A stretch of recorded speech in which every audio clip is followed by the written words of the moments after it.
Hello students. इस video में हम डीवी क्लास 8 मैथ के एनुअल एग्ज़ाम के पेपर का सॉल्यूशन करेंगे। डियर स्टूडेंट, आपने वीडियो को कंप्लीट देखना है और कमेंट करके बताना है कि आपको वीडियो कैसा लगा। इससे पहले भी मैंने 2 पेपर अपलोड किए थे चैनल पर, वो भी आपने देख लिए होंगे। आपने उनकी भी अच्छे से प्रैक्टिस करनी है और इस पेपर की भी अच्छे से प्रैक्टिस करनी है। इनमें से बहुत सारे क्वेश्चन आ सकते हैं एनुअल एग्ज़ाम में और इनके जैसे क्वेश्चन ही जो आपके एनुअल एग्ज़ाम में आएँगे। तो शुरू करते हैं। सबसे पहले है सेक्शन 1। सेक्शन 1 का क्वेश्चन नंबर 1 है। इसमें सेक्शन 1 में एक-एक नंबर के क्वेश्चन है। हमारे पास क्वेश्चन है 64, फिर है क्यूब रूट और अंदर है क्यूब रूट के एक्स रेज़ टू पावर 9 और फिर प्लस सॉरी प्लस नहीं है, ये है divided by cube root 64 x raise to power 6। तो हमें इसको डिवाइड करना है। तो कैसे करेंगे इस क्वेश्चन को? 64 जो अंदर है ना क्यूब रूट के अंदर एक्स रेज़ टू पावर 9, उसको हम क्यूब बना लेंगे। तो क्यूब बनाएंगे कैसे? एक्स रेज़ टू पावर 3 का होल क्यूब। तो इसका मतलब क्या होता है? X raise to power 9। इसी तरह से इस क्यूब रूट के अंदर जो है उसको भी हम क्या बनाएंगे? इसका भी हम क्यूब बना लेंगे। तो 64 का क्यूब होता है 4 और इसको हम एक्स वाले को ऐसे लिखेंगे एक्स रेज़ टू पावर 3 और सारे का क्या आ जाएगा? Whole cube.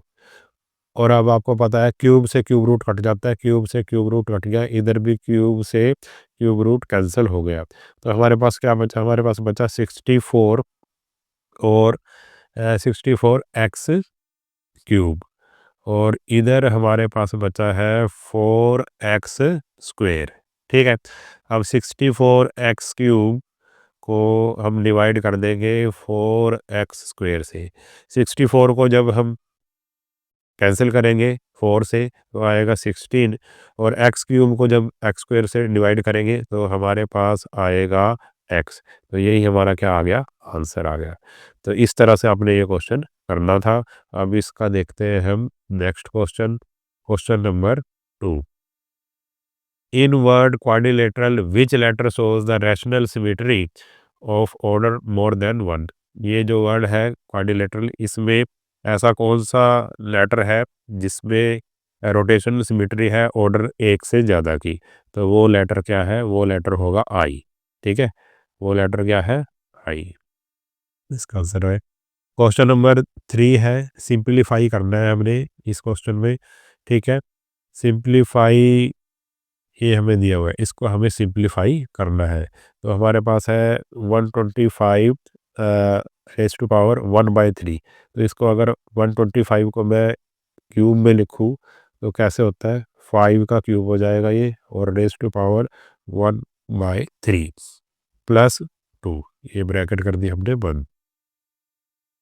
फिर इसी तरह से जो दूसरा है 5 रेज़ टू पावर 3 की पावर कितनी हो जाएगी? 1/3 माइनस 2। तो अब इधर पावर से ये पावर कैंसिल होगी क्योंकि मल्टीप्लाई होती है। 3 को जब मल्टीप्लाई करेंगे 1/3 से तो 3 से 3 कैंसिल हो गया। ठीक, तो यहाँ पे बचा 5 प्लस 2। इसी तरह से यहाँ पे भी 3 से 3 कैंसिल हो गया तो यहाँ पे बचा 5 माइनस 2। तो 5 प्लस 2 ये होता है 7 और 5 माइनस 2 ये होता है 3। तो दोनों की मल्टीप्लाई करेंगे तो क्या आ जाएगा? 21। ठीक है, तो इस तरह से आपने ये क्वेश्चन करना था। अब इसका देखते हैं next question. Question number 4। Find the value of x. X की वैल्यू हमें फाइंड आउट करनी है। ये हमें लेफ्ट हैंड साइड है, ये राइट हैंड साइड है। अब देखो यहाँ पे है 5/2 और यहाँ पे है 2/5 और यहाँ पे है 2/5। तो अगर हम इसको हर एक 2/5 ही बना लें, ठीक है, बना सकते हैं। 2/5 raise to power -6। Base same करने के लिए मैं इसका क्या करूँगा? रेसिप्रोकल ले लूँगा। ठीक है, तो इसको भी मैंने क्या बना लिया? 2/5 बना लिया। तो पावर क्या हो जाएगी? माइनस की हो जाएगी। जैसे इसका रेसिप्रोकल लूँगा पावर माइनस हो जाएगी। Is equal to 2/5 raise to power x. ऐसा क्यों किया है? क्योंकि दोनों तरफ अब लेफ्ट हैंड साइड और राइट हैंड साइड की तरफ दोनों तरफ बेस सेम हो गया। अब बेस सेम है, मल्टीप्लाई हो रहा है, तो पावर क्या हो जाती है, ऐड हो जाती है। 2/5 raise to power -6 plus -8, power को ऐड कर दिया। और इधर ऐसे ही रहेगा 2/5 रेज टू पावर एक्स। अब ये 2/5 रेज टू पावर ये हो गया -14, और ये है 2/5 रेज टू पावर एक्स। अब बेस सेम हो गया तो पावर भी सेम हो जाएगी। तो -14 इज इक्वल टू एक्स, यानी कि एक्स की वैल्यू हमारे पास क्या आ गई, -14। तो इस तरह से आपने ये क्वेश्चन करना था। अब इसका देखते हैं हम नेक्स्ट क्वेश्चन। इसके और में है ये, इसको सिंप्लीफाई करना है हमने, इसको भी कर लेते हैं। देखो 4 रेज टू पावर हमारे पास है,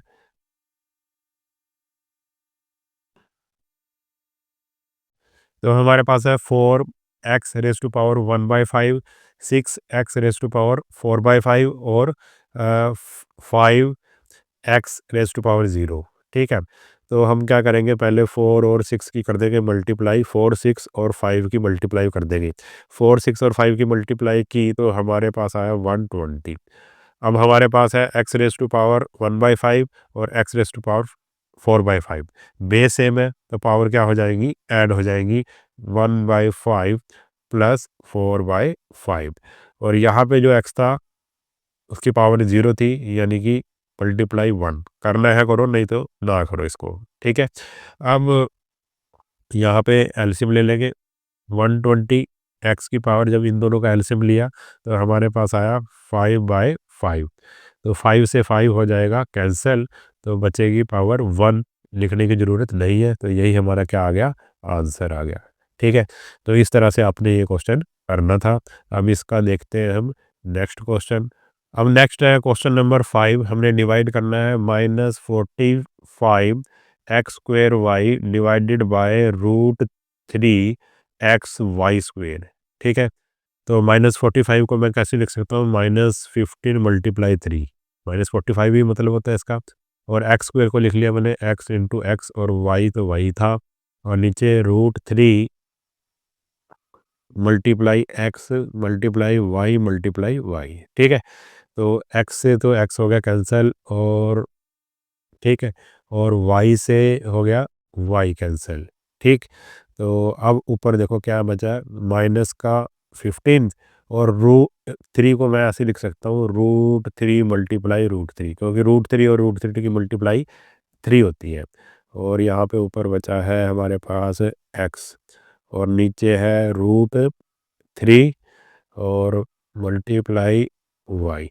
तो √3 से √3 हो गया कैंसिल, तो हमारे पास ऊपर क्या बचा, माइनस का 15 √3 x। ठीक है, और नीचे क्या बचा था, वाई। यही हमारा क्या आ गया, आंसर आ गया। ठीक है, तो इस तरह से आपने क्वेश्चन करना था। हम इसका हम देखते हैं नेक्स्ट क्वेश्चन, क्वेश्चन नंबर 6। हमारे पास ये गिवन है, ठीक है, हमें x की वैल्यू निकालनी है।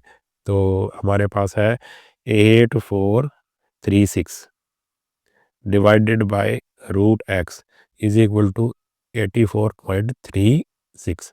पहला स्टेप क्या करेंगे, हम इसका डेसिमल हटा लेंगे। तो 8436 डिवाइडेड बाय √x, और यहाँ पे हम क्या करेंगे, इसका डेसिमल हटा लेंगे। डेसिमल हटा लिया, नीचे आ गया 100। अब क्या करेंगे, क्रॉस मल्टीप्लाई कर दो। √x की मल्टीप्लाई हो जाएगी 8436 से, और 8436 की मल्टीप्लाई हो जाएगी 100 से। तो अब हम निकाल लेंगे √x की वैल्यू। यहाँ पे डिवाइड कर रहा है, उधर जाके क्या कर देगा, मल्टीप्लाई कर रहा है, उधर जाके कर देगा ये डिवाइड। तो डिवाइड करेगा, और 8436 ये कैंसिल हो गया। तो √x की वैल्यू आई 100। √x की वैल्यू आई 100, हमें तो x की वैल्यू चाहिए, दोनों तरफ क्या ले लेंगे, स्क्वायर रूट। दोनों तरफ स्क्वायर ले लेंगे, स्क्वायर रूट नहीं स्क्वायर, स्क्वायर से स्क्वायर रूट कैंसिल हो गया। x की वैल्यू क्या आई, अब 100 मल्टीप्लाई 100 क्या होता है, वो लिख देंगे हम। ठीक है, तो हमारे पास आ जाएगा 10,000। क्वेश्चन नंबर 7 है, in the figure P Q parallel to R S. जो पी क्यू है, ये पी क्यू है, आर एस के पैरेलल है, आर एस के पैरेलल है ये। और ई एफ ई एफ, ये ई एफ है लाइन, ठीक है। ई एफ ये किसके पैरेलल है? ये पैरेलल है क्यू एस के। और एंगल पी क्यू एस दे रखा है हमें, एंगल पी क्यू, ये वाला एंगल हमें दे रखा है कितने का? 60 डिग्री का। हमने निकालना है R F E, R F E ये वाला एंगल हमें निकालना है, ये वाला एंगल, ठीक है। क्योंकि ये वाली लाइन और ये वाली लाइन क्या है? पैरेलल है, इसलिए ये वाला एंगल है जो 60 वाला एंगल, ठीक है। और इसके ये जो सामने वाला एंगल है, इन दोनों का सम कितना होगा? 180 डिग्री होगा। यानी कि ये वाला एंगल क्या होगा? अगर हम 180 में से 60 को माइनस कर दें तो हमारे पास बचेगा 120। तो ये एंगल आ गया हमारे पास 120। अब हमें ये वाला एंगल निकालना है, ठीक है। ये वाला एंगल निकालना है, तो क्या करेंगे? ये वाला, ये और ये होते हैं कॉरस्पॉन्डिंग एंगल, इसलिए अगर ये 120 है तो ये वाला एंगल भी कितना हो जाएगा? 120 डिग्री, क्योंकि ये दोनों लाइन क्या थी? पैरेलल थी। और जब लाइन पैरेलल होती है तो कॉरस्पॉन्डिंग एंगल इक्वल होते हैं। तो इस तरह से आपने ये क्वेश्चन करना था। अब इसका देखते हैं हम नेक्स्ट क्वेश्चन। और नेक्स्ट क्वेश्चन जो है वो इसका और में दिया हुआ है, देख लेते हैं इसको। एक लाइन सेगमेंट है ए बी 15 सेंटीमीटर की, इसको हमने क्या करना है? इस रेशियो में डिवाइड करना है। तो रेशियो में डिवाइड करने के लिए क्या करेंगे? जो रेशियो दे रखा है उसको प्लस कर देंगे, तो आ गया 5। तो अब इसको बांटना है हमें दो पार्ट में। तो 15 मल्टीप्लाई 2/5, 5 3 या 15, 3 2 जा 6, पहला पार्ट 6 हो गया। और दूसरा फिर ये वाला ले लेंगे, 15 मल्टीप्लाई 3/5, तो 5 3 जा 15 और 3 3 जा 9। तो दो पार्ट में ये डिवाइड हमने कर दिया। इस रेशियो में करें 2:3। अब क्वेश्चन नंबर 8 है, if x and y vary inversely if constant of variation is 5 और y की वैल्यू 15 दे रखे, find the value of x। तो अगर वेरी इन्वर्सली करें तो क्या होता है? मल्टीप्लाई x और y की मल्टीप्लाई किसके इक्वल होगी? कांस्टेंट के इक्वल होगी। और हमारे पास y की वैल्यू दे रखी है 15, और हमारे पास जो कांस्टेंट है उसकी वैल्यू दे रखी है, कांस्टेंट ऑफ वेरिएशन 5। तो x की वैल्यू क्या होगी? 15 मल्टीप्लाई कर रहा है, इक्वल को उधर जाके डिवाइड करेगा, तो कटिंग होगी 5 1 जा 5, 5 3 जा 15। तो x की वैल्यू क्या आ गई हमारे पास? 1/3। अब इसका देखते हैं नेक्स्ट क्वेश्चन, क्वेश्चन नंबर 9, ठीक है। इसको हमने क्या करना है? सॉल्व करना है। ये तो सिंपल क्वेश्चन है, चलो कर लेते हैं इसको। अब ये 3 है, ये 3 उधर जाके क्या हो जाएगा? माइनस हो जाएगा। तो यहाँ पे तो रह गया हमारे पास -3/4x, और जब इक्वल के उधर गया 3 तो हो गया ये माइनस। तो -3/4x is equal to -15। Minus से माइनस कैंसिल हो गया। x की वैल्यू क्या निकलेगी? ये 3/4 है, उधर जाके मल्टीप्लाई हो जाएगा, ये रेसिप्रोकल 4/3। तो 3 5 जा 15 और 5 4 जा 20। तो हमारे पास क्या आ गया आंसर? 20 आ गया। x की वैल्यू क्या आ गई? 20 आ गई। अब इसका देखते हैं हम नेक्स्ट क्वेश्चन, क्वेश्चन नंबर 10 है, कार्ड आर मार्क। एक कार्ड है, कार्ड्स है, उसमें 1 से लेकर 25 तक उसमें लिख रखे हैं number. One card is drawn at random from the box, what is the probability of getting a prime number? Prime number की प्रोबेबिलिटी निकालनी है हमें। तो प्राइम नंबर क्या होते हैं? 2 3 5 7 11 13, और फिर 17, 17 के बाद 19, 19 के बाद 23, 20, ठीक है। तो 25 तक ही लेने थे जो प्राइम नंबर है। तो ये कितने प्राइम नंबर हो गए? 1 2 3 4 5 6 7 8 9, 9 प्राइम नंबर हो गए। तो टोटल कितने थे? 25 थे नंबर। तो प्राइम नंबर की प्रोबेबिलिटी क्या होगी? 9/25। ये हमारा क्या आ गया? आंसर आ गया, ठीक है। तो इस तरह से आपने ये क्वेश्चन करना था। अब इसका देखते हैं हम नेक्स्ट क्वेश्चन। और ये और में दे रखा है, a man monthly salary is, आदमी की मंथली सैलरी इतनी है और उस पे वो खर्च कर देता है ट्रैवल पे इतना। Find the central angle of the sector representing travel expenses in pie chart. Pie chart में हमने उसका एंगल बताना है कितना होगा, ठीक है। तो टोटल उसकी अर्निंग है उसकी टोटल अर्निंग है 44,800 और खर्च कितने करता है वो 240। ठीक है, तो इसी का एंगल हमने बताना है, तो एंगल टोटल होता है 360 से कर देंगे मल्टीप्लाई। तो 10 से 10 कैंसिल, इधर से भी 10 से 10 कैंसिल, 24 टू जा 48 और 36 को जब हम कैंसिल करेंगे 2 से तो आएगा 18। तो हमारा आंसर क्या आएगा 18 डिग्री। तो इस तरह से आपने ये क्वेश्चन करना था। अब इसका देखते हैं हम नेक्स्ट क्वेश्चन, क्वेश्चन नंबर 11।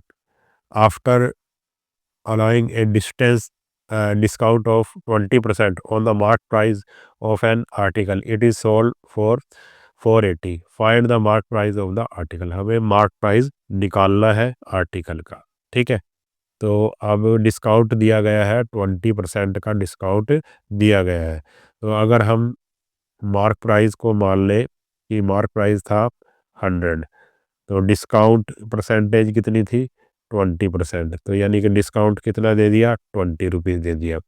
तो बेची कितने की उसने चीज़, 100 में से मार्क प्राइस में से डिस्काउंट माइनस कर देंगे, 80 रुपीज़ की उसने बेच दी। ठीक है, अब हम करेंगे इफ़, यहाँ पे करा जाता हूँ, if if S P is 80 then mark price कितना हमने माना था 100।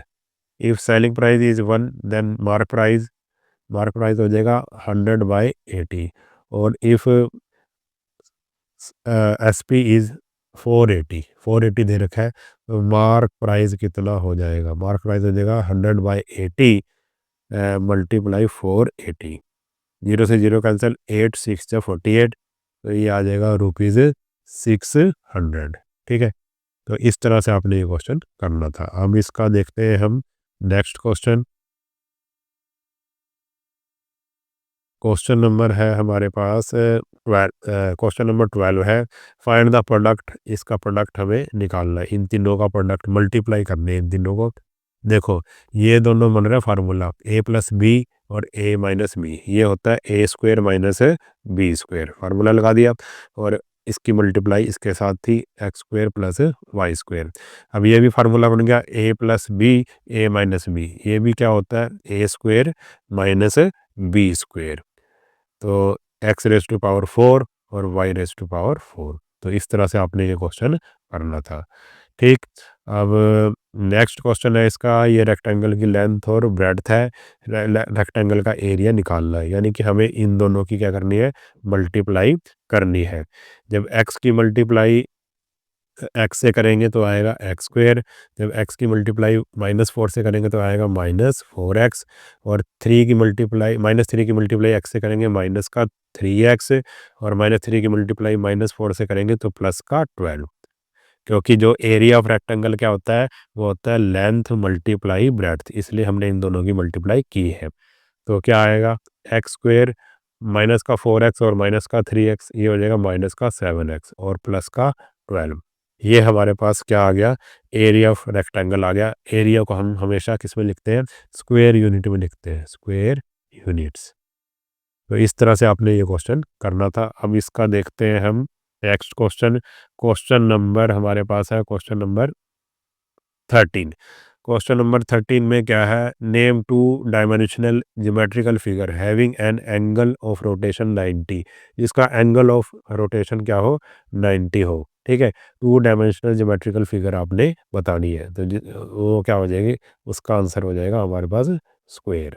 ठीक है, स्क्वायर एक 2 डायमेंशनल ज्योमेट्रिकल फिगर है जिसमें एंगल ऑफ रोटेशन क्या होता है 90 होता है। अब क्वेश्चन नंबर 14 है, हमें क्या निकालना है इसमें, रेंज निकालना है। ये हमें डाटा गिवन है, इसकी हमें रेंज निकालनी है। तो रेंज निकालने के लिए सबसे बड़ी जो ऑब्जर्वेशन होती है उसमें से सबसे छोटी को माइनस कर देंगे। सबसे बड़ा कौन सा है इसमें से, अगर देखें तो सबसे बड़ा है हमारे पास +5। ठीक है, फिर इसमें से क्या माइनस करना है, जो सबसे छोटा है, तो सबसे छोटा क्या है इसमें -5, सबसे छोटा क्या है -5, तो इसमें से -5 हमने माइनस कर दिया। तो अब 5 और माइनस माइनस क्या होता है, हो जाता है प्लस, तो 5 और 5 क्या आ गया 10, ये हमारा क्या आ गया आंसर आ गया। अब इसका देखते हैं हम नेक्स्ट क्वेश्चन। क्वेश्चन क्या है 15, एरिया ऑफ ट्रेपीजियम दे रखा है और पैरेलल साइड्स दे रखी है दोनों, डिस्टेंस बिटवीन देम एच हमें निकालना है। ठीक है, तो एरिया ऑफ ट्रेपीजियम क्या होता है? एरिया ऑफ ट्रेपीजियम आपको पता क्या होता है? एरिया ऑफ ट्रेपीजियम दे रखा है हमें 1080। होता क्या है? ये होता है 1/2 into sum of parallel side multiply height is equal to 1080। ठीक है, अब सारी वैल्यू पुट कर देंगे। ए और बी हमें दे रखा है, ए है 55.6 और बी है 34.4 और एच हमें निकालना है, एच को ऐसे ही रहने देंगे। ठीक, अब इन दोनों को प्लस करेंगे तो क्या आएगा ब्रैकेट के अंदर, तो 90.0 आएगा multiply H is equal to 1080, यानी 90 आ गया ये। तो 90 को जब 2 से कैंसिल करेंगे तो आएगा 45 मल्टीप्लाई कर रहा है, उधर जाके क्या कर देगा इक्वल के डिवाइड कर देगा। तो 1080 को जब 45 से डिवाइड करेंगे तो हमारे पास आएगा 24 सेंटीमीटर। ये आ गई हमारे पास हाइट ऑफ द ट्रेपीजियम। तो इस तरह से आपने ये क्वेश्चन करना था। अब इसका देखते हैं हम नेक्स्ट क्वेश्चन। इसका ही और में दे रखा है volume of cylinder. Volume of cylinder है और सिलेंडर की हाइट है, रेडियस निकालना है। अभी इसका वॉल्यूम ऑफ सिलेंडर क्या होता है? वॉल्यूम ऑफ सिलेंडर होता है पाई आर स्क्वेयर एच, और कितना दे रखा है? ये 28 पाई दे रखा है। 28 पाई हमें गिवन है। इसको आगे हमने अब इसको सॉल्व करना है, जो वैल्यू हमें गिवन है वो रख देंगे। तो पाई की जगह तो पाई और आर स्क्वेयर, आर निकालना है हमने तो इसको तो नहीं छेड़ेंगे, और एच कितना है 7 है और 28 पाई, इधर पाई से पाई तो हो गया कैंसिल, तो आर स्क्वेयर क्या आ जाएगा 28 डिवाइडेड बाय 7, 7 मल्टीप्लाई करेगा उधर जाके डिवाइड करेगा तो क्या आ गया, कटिंग करेगा तो 4 आ गया। आर स्क्वेयर की वैल्यू हमारे पास आ गई 4। दोनों तरफ ले लेंगे स्क्वेयर रूट, स्क्वेयर से स्क्वेयर रूट कैंसिल हो जाएगा। आर की वैल्यू 4 का स्क्वेयर रूट होता है 2। तो रेडियस क्या आ गया हमारे पास? रेडियस हमारे पास आ गया 2 सेंटीमीटर। तो इस तरह से आपने ये क्वेश्चन करना था। अब इसका देखते हैं हम नेक्स्ट क्वेश्चन। क्वेश्चन नंबर हमारे पास है 16। ठीक, क्वेश्चन नंबर 16 में ये पॉपुलेशन वाला क्वेश्चन है। देख लेते हैं, इसमें फार्मूला लगेगा। Population of town in a particular year is 10,000 थी इफ इट, और ये हर साल 8% के हिसाब से बढ़ रही है। Find the population of the town after 2 year, यानी कि हमें क्या निकालना है इस क्वेश्चन में? हमें अमाउंट निकालना है। तो अमाउंट का फार्मूला क्या होता है? Amount is equal to P into 1 plus R by 100 और पावर क्या आ जाएगी एन, यानी कि टाइम। तो सारी वैल्यू पुट कर देंगे। हमारे पास पी क्या है यहाँ पे? हमारे पास पी है 10,000, 10,001 और रेट कितनी है 8, तो इसकी जगह 8 और टाइम कितना है 2 साल। ठीक है, तो 2 ईयर। अब इसको आगे हम सोल्व करेंगे। 10,000 और इसकी अगर कटिंग करें 4 टू जा 8 और यहाँ पे आ जाएगा ठीक है 25 4 टू जा ठीक है 25 आ गए। तो इसको आगे सोल्व करेंगे तो 1 प्लस 2/25 रेस टू पावर 2। अब इसको आगे सोल्व करेंगे तो हमारे पास आएगा 10,000 और ये हो जाएगा 27/25 रेस टू पावर 2, और ये आ गया 10,000 27/25 और 27/25 मल्टीप्लाई कर दी। अब इसकी कटिंग कर देंगे, कटिंग करेंगे तो ये 25 से कट जाएगा, और आगे इसकी जब कटिंग करेंगे तो फिर ये 25 से कैंसिल हो जाएगा, आ जाएगा 16। अब 16 27 और 27 की जब मल्टीप्लाई करेंगे हम तो 11,664, ये हमारा क्या आ जाएगा आंसर आ जाएगा। तो इस तरह से आपने ये जो है क्वेश्चन करना था। अब इसका देखते हैं हम नेक्स्ट क्वेश्चन। तो हमारे जो ये 16 क्वेश्चन है ये 1 मार्क के थे, ये कंप्लीट हो गए। ठीक है, इसके बाद हमारा जो सेक्शन 2 है वो शुरू होता है, और अब मैं आपको ये क्वेश्चन पेपर दिखाऊंगा, आपने इसी टाइप के क्वेश्चन आपने कर लेने हैं। जिस वर्कशीट में से ये क्वेश्चन पूछे गए हैं और उसी वर्कशीट को आपने अच्छे से कर लेना है। उसी वर्कशीट में बार बार यही क्वेश्चन पूछे जाएंगे। ठीक है, तो अब देखो क्वेश्चन नंबर 17 है। देखो ये केस स्टडी का क्वेश्चन है, इसको आप इसका स्क्रीनशॉट ले सकते हैं। उसके बाद ये इसके क्वेश्चंस हैं। ठीक है, फिर क्वेश्चन नंबर 18 है।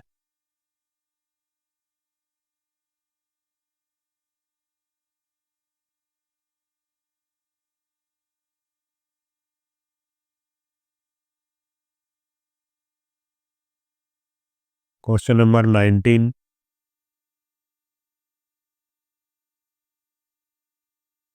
ये इसके क्वेश्चन दे रखे हैं।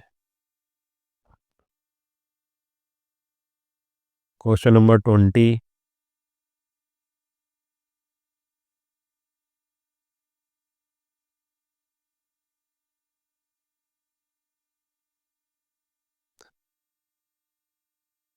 Question number 21।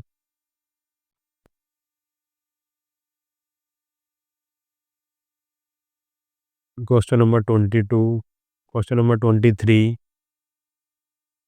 Question number 24। Question number 25। Question number 26। फिर सेक्शन 4 है। Question number 27। Question number 28। Question number 29। Question number 30।